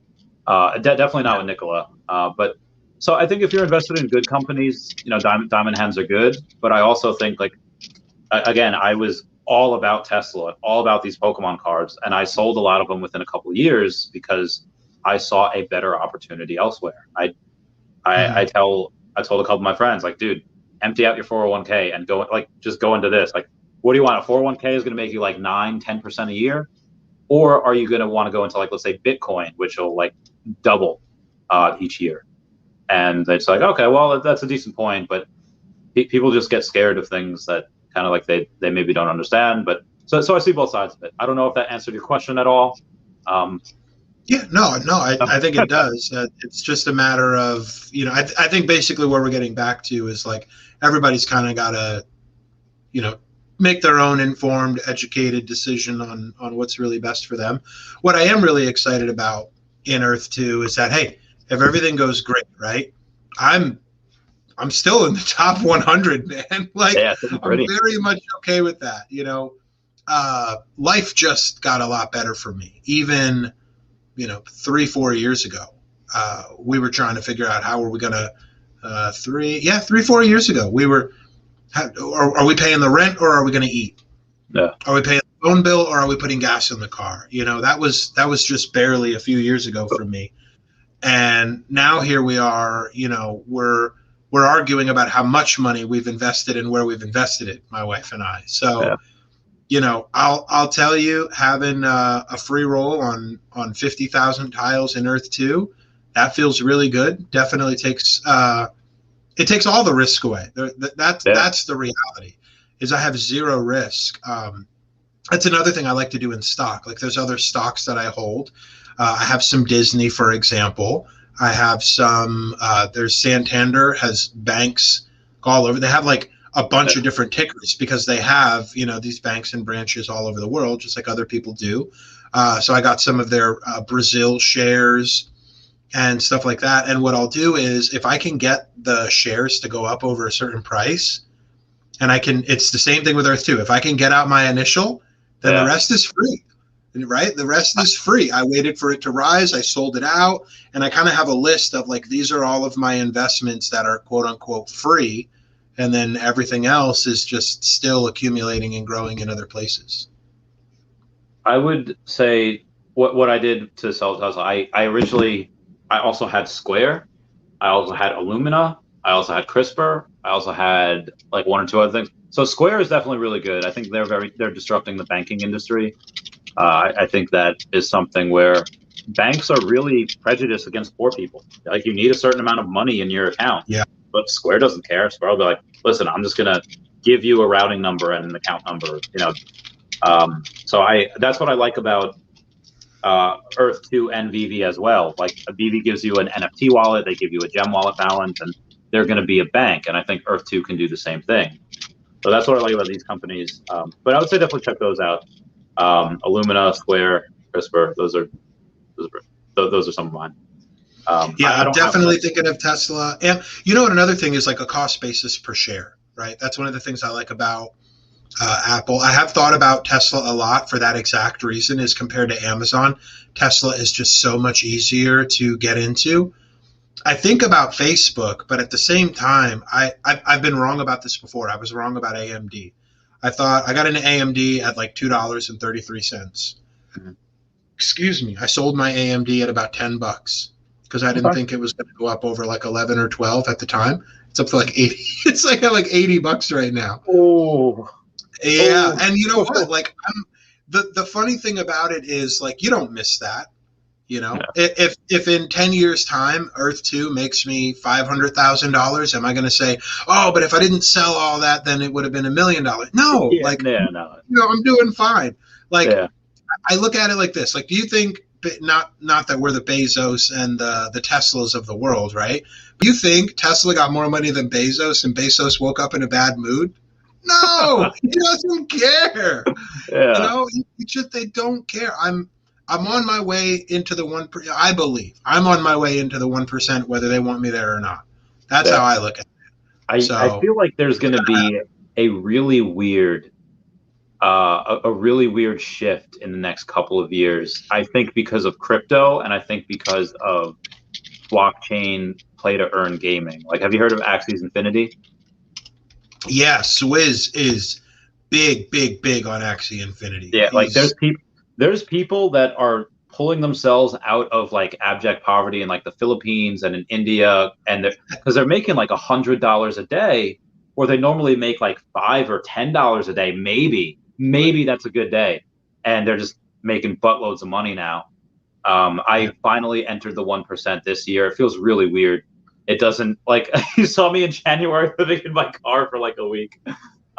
It feels, but I think in the next couple of years, because of a lot of crypto and a lot of these gamers that feel like me and you and a bunch of people that follow us, it's like, oh, okay, we can get them, make them a lot of money. I think that's really good. I'm really curious to see what the dynamic's going to be.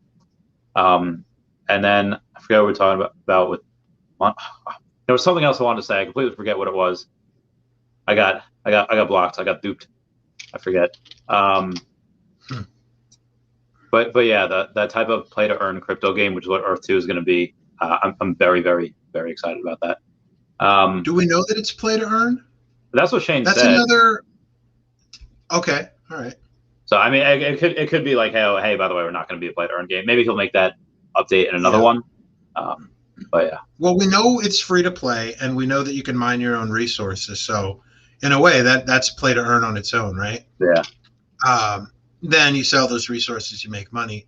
Then another thing I wonder is they've also been very clear that they don't want it to be a zero-sum game, meaning, you don't necessarily have to lose something just for me to gain something.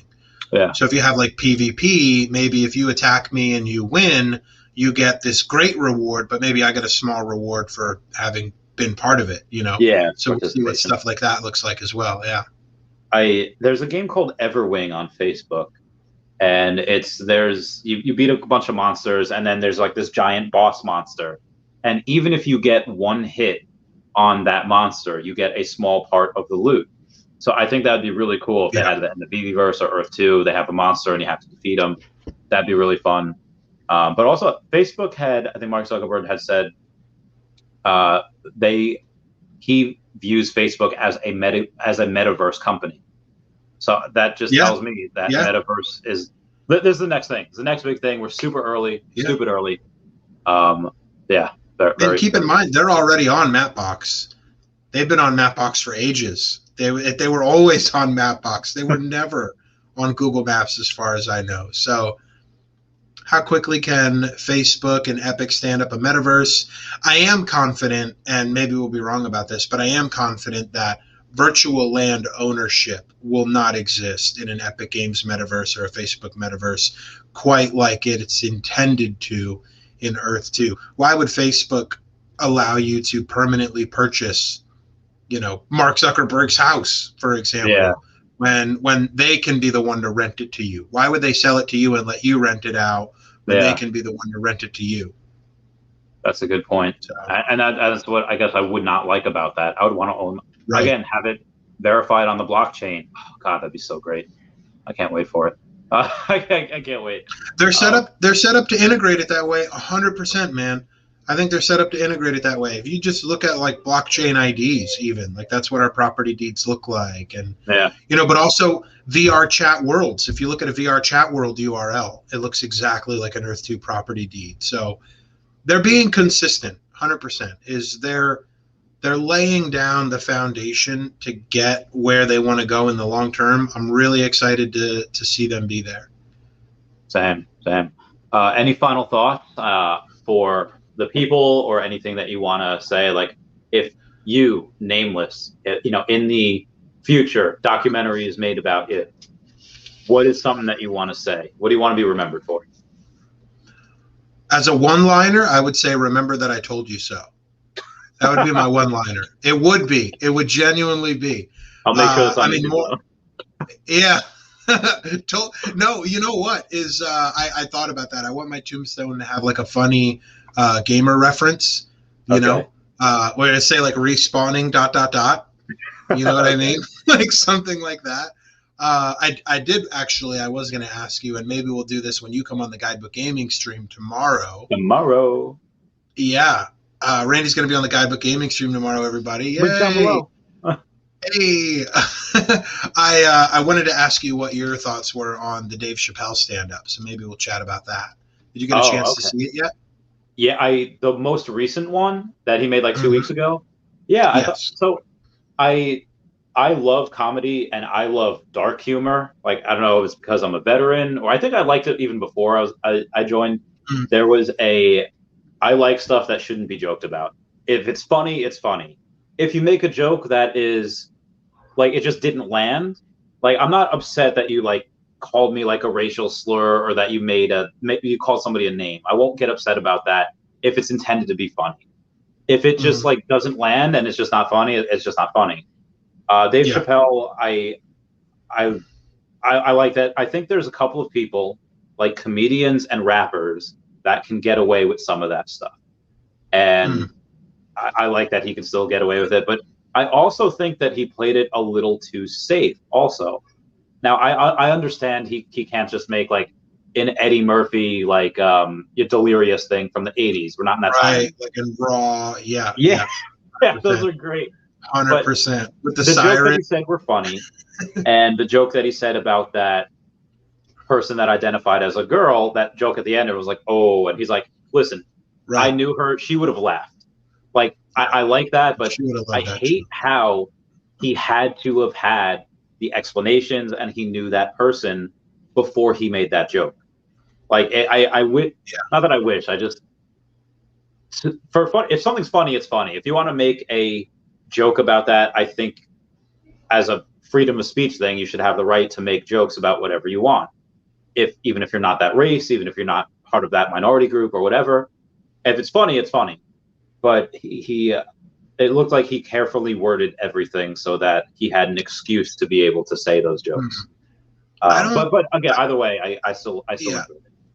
I did enjoy it. I did appreciate it. I don't know that I felt he was, almost tiptoeing to be able to have an excuse as much as he was rounding out the whole show, where it was a whole contracted deal with Netflix. So normally at the end of a special, you might have like a minute, 2 minutes at the end where you have this speech and then wrap up the show and end it on like a wow sort of moment. I felt like the whole show was that wow sort of moment. And I know to a lot of people I don't necessarily look at, but being Puerto Rican myself. And he tells us, one of the stories he tells is he's in a restaurant and somebody's recording him and he confronts them and, and then they call the police on him. And he kind of makes a comment like he's never really had an issue with a person's sexuality or gender identity or any of those things. This has always been the issue of race to him. And he talks about somebody calling the police on him and he says, a gay black person would never do that. And then he says something that ever since I saw the stand-up, it just keeps repeating in my head. And like, I think this is the part, at least in that special, one of the parts that's just flying clean over so many people's heads, especially people who have a problem with it. And he says that, the LGBTQ community are a minority until they need to be white again. That's and I was just like, oh my goodness. I can't get it out of my head because I've seen it. I've experienced it. It's wow. Like it's never, and for anybody who read a news article and didn't watch the stand-up or doesn't understand Dave Chappelle, I would add, again, the specials and the segments and the jokes, they were never intended to target people of any sexuality or any gender identity. It was always to say there is a disparity between Black and Latino and other people in this, at least in America, at least in this country. And I think another thing he's touching on is we're seeing some groups who are getting more recent attention around a narrative outpace the progress of the Black and Latino communities. Yeah, and that's ouch. That's true. LGBTQ, there's something there. They've done a lot in like the last 30 years or 40 years that just hasn't happened in the Black and brown community. Yeah. And it's amazing. It good. Don't get me wrong. Good. That there is that progress, right? But imagine if drug laws were enforced in, those communities like they were and are in Black and Latino communities. Imagine if any and all laws were enforced in those communities like they are in other communities. There's like a fallout. It's not just in the discrimination or hate speech or I'm not minimizing any of those things, right? It's not just in those things. There's an entire systemic structure oppressing certain groups of people. So I don't know. It's just interesting that we're gonna try and cancel him for pointing at that and saying, well, I think this is kind of funny, but back to the same thing I've been joking about for the last 20 plus years, the plight of people of color in this country. That's what the specials are about. Yeah, that was good. That's a really good point. I guess I kind of overlooked that, and I was kind of just worried too much about the free speech thing. Like, oh, I wish you could say this without having to do this setup. but yeah, that did stick with me too, and I did think about that today also. Yeah, just that one specific line. That was good. Well, he said another thing he said close to the end is he'd said, why was it, so much easier for Caitlyn Jenner to change her entire identity, and Cassius Clay couldn't even change his name. Yeah. Right. He couldn't even be Muhammad Ali. It was his mother named him Cassius. I'm going to call him Cassius. There was this whole, right. So even the idea of like almost all of these things have had some level of at least comparable impact to the Black and Latino communities. And, they're not distinct. Almost all of these issues are just not distinct. You talk about using the same bathroom as somebody else. Come on. Like, there was a time where people couldn't even drink from the same water fountain, for crying out loud. Like, yeah, this is none of these things are really and truly new. We have a new group that's getting a lot of attention, and again, that's not a bad thing. But yeah, I don't like to see tension between two disenfranchised groups. That's one of the things that just blows my mind. To see two groups of people who both need that progress going at it with one another doesn't make any sense to me at all. It's a good point. I mean, I kind of understand why, because like there is, I don't want to say that's not an issue, or I guess it would be more of an issue if you are. It's just I feel like, and maybe I'm wrong with this, but I just feel like from what I see, the Black and brown community doesn't really have as many people that are part of the LGBTQA plus community as white people do. So maybe it's just that they're just not as affected by it, and we're just like, and maybe it's easy for them to joke about. I don't know. Again, I could be wrong. I don't know either, honestly. Yeah. But it's interesting for sure. Yeah. It'll be interesting. It'll evolve. The dialogue will continue to evolve. Yeah. Like I said, I'm really curious to see where kids nowadays, they take this in like the next 10 or 20 years and see where we are at the end of 2030. I am kind of reminded of that. I think it was a Reagan quote where he said, like, wouldn't the US and Russia's problems all melt away under threat of like Martians or aliens? And yes, exactly. Yeah. Like, I feel like a lot of this stuff is petty, and it's like guys are complaining about like I said, both disenfranchised, like just work together, just try to be like, I don't know if in the 90s, I think, where it was after the Rodney King beatings, like the Bloods and Crips had like this unification thing for like a year. There's like, no, we're uniting, against police brutality. Like, can't they do that? They just, like I said, fusion ha themselves, like, right. Black Lives Matter and the LGBTQA plus. I think it's challenging because there is some level of discrimination there. Being Latino myself, I can say I have no problem, admitting to it, that the Latino community, and I mean any minority group, probably any group in general, has people who discriminate, has people who hold negative views towards other people. So is there a problem with, anti-LGBTQ sentiment in the Black and brown communities, as you described it? Yeah, there is, right? But then we look at it on the other side. Is there probably a racism issue in the LGBTQ community? I've seen that firsthand. Yeah, I have experienced that and been victimized by that firsthand. Yeah. So again, it just goes back to when we're picking up mud and throwing it at other people who are, struggling in the same mud and the same dirt as us. What are we doing?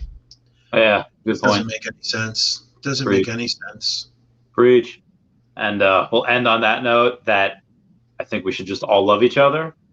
I think that at some point, asking your doctor, definitely, but definitely being on Lucy in the Sky with Diamonds, you don't care about races. You just want to love people. You just want to see another human, have a drink with them, and listen to good music. And I think that's, like I said, I always love that. I got to preach that. Like I said, in the E2 Summit, I can't wait to go and have drinks with everyone, listen to good music and all that. Same thing. I'm going to this thing called Designer Con for Vivi, and it's going to be the same thing. Can't wait to just meet a bunch of people and have a good time. I think that's all we really want at the end of the day. Right. That sounds like a blast, man. Thank you so much for having me. I enjoyed my very first time on the Real Randy Chavez channel. And can't wait to have you on the Guidebook Gaming stream tomorrow. I can't wait. I can't wait. Everyone, thank you for all the comments. I love you all. Everyone say bye-bye, Dashy. Bye-bye, Dashy. Meow, meow, meow, meow. Wow.